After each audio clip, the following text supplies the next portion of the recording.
নবব্যারাকপুর Masunda Shri Aurobindo academy kindergarten স্কুলে রবীন্দ্র জয়ন্তী পালন। বিশ্বকবি রবীন্দ্রনাথ ঠাকুর আমাদের মননে চিন্তনে চির অধিষ্ঠিত। তার লেখা গান, কবিতা, নাটক ছোট শিশুর কিশোরদের মনে আরো বেশি করে উদ্ভাসিত হোক।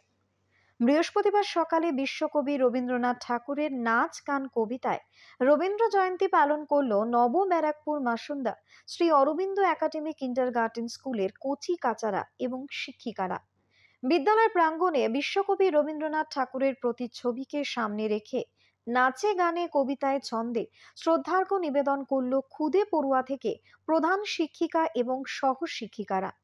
একটা সুন্দর এবং চমৎকার মনোরম পরিবেশে ছোট সুপ্ত প্রতিভার শিশু কিশোররা সাংস্কৃতিক পরিমণ্ডলকে বিকশিত করল অনাবিল আনন্দ কলতানে।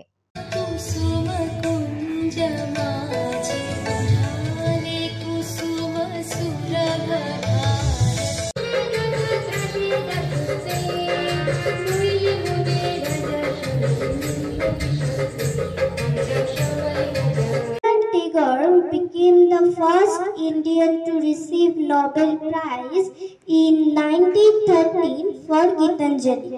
He did on 7th August 1941. আমরা রবীন্দ্র জয়ন্তী পালন করলাম ছোট ছোট শিশুদের নিয়ে। আমাদের বিদ্যালয়ের যে সমস্ত ছোট ছোট কচিকাচারা তাদেরকে নিয়ে রবীন্দ্রনাথ কে এবং কি, রবীন্দ্রনাথ তো আমাদের জীবনে মিশে আছে জন্মগ্রহণ থেকে মৃত্যু পর্যন্ত। আমাদের খুশি, আনন্দ, দুঃখ সব কিছুই তাকে ঘিরে। তার গান, তার কবিতা, তার নাটক, তার সমস্ত কিছু, তার চিন্তা ভাবনা।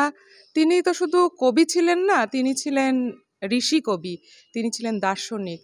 তো রবীন্দ্রনাথ তো আমাদের মননে সবসময় রয়েছে। তো সেই জিনিসটা তাদের মধ্যেও যাতে অঙ্কুরিত হয়, সেই কারণে রবীন্দ্রনাথকে আমরা চেনানোর জন্য এই রবীন্দ্র জয়ন্তীটা পালন করি।